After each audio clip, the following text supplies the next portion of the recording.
কোটি দুরূদ লাগবে না, লাখো কোটি দুরূদ ও সালাম যাপন করি সেই নবীর প্রতি। কোন নবী? যে নবী সুপারিশ ছাড়া কোনো মানুষ জান্নাতে যেতে পারবে না, যে নবী এই পৃথিবীর মানচিত্রে ইসলামী মূল্যবোধকে প্রতিষ্ঠিত করতে গিয়ে হাজারো নির্যাতন নিপীড়ন সহ্য করেছে। অসংখ্য নির্যাতন নিপীড়নের মধ্য দিয়ে যিনি গোটা পৃথিবীর মানুষদেরকে শান্তির বার্তা দিয়েছে, তিনি আর কেউ নয়, তিনি হলেন আমাদের নবী, আখির জামানার পয়গম্বর, সাইয়্যিদুল মুরসালিন, রাহমাতাল লিল আলামিন, সরকারে দো আলম জনাবে মুহাম্মদুর রাসূলুল্লাহ সাল্লাল্লাহু আলাইহি ওয়াসাল্লাম।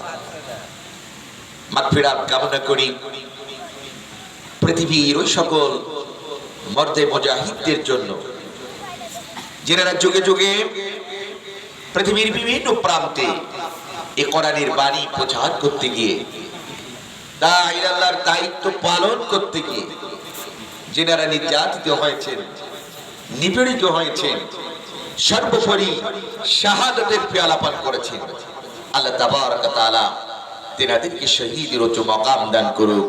জোরে বলেন আমিন। সম্মানিত হাজিরিন, যেহেতু রাত গভীর হয়েছে, আমি আপনাদের সময়ের বিচ্যুতি ঘটাতে চাই না।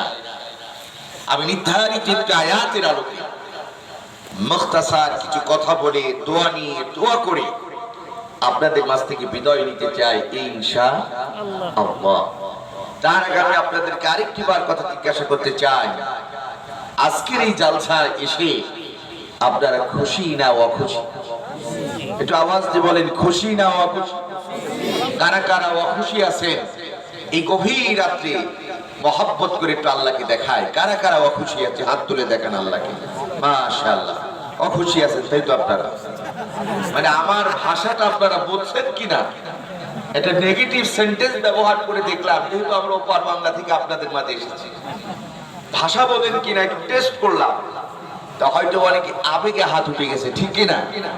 না, ইসলাম আবেগ দিয়ে চলে না, ইসলাম আবেগ দিয়ে চলে না। আমরা যা শুনবো বিবেকের কান দিয়ে। রাজি আছেন? ঠিক চললাম। তাহলে এখানে আজকের এই আলোচনা শুনতে এসেছেন যারা, এখন খুশি কারা কারা? একটু হাত তোলেন তো দেখি, আল্লাহকে দেখান তো।